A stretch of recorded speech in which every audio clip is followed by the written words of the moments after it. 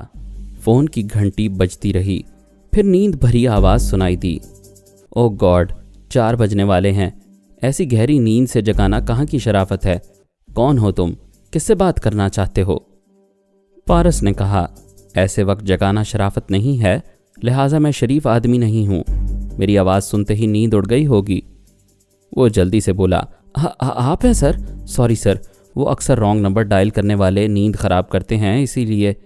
پارس نے بات کاٹ کر کہا، صحیح نمبر ڈائل کرنے والے نے بھی نیند خراب کی ہے۔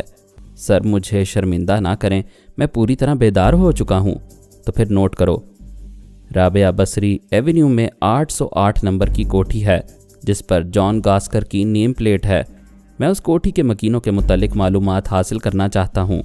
جاسوس نے کہا، جان گاسکر ترکی کا مشہور پہلوان ہے، بین الاقوامی شہرت کا حامل اور بہت خطرناک آدمی ہے۔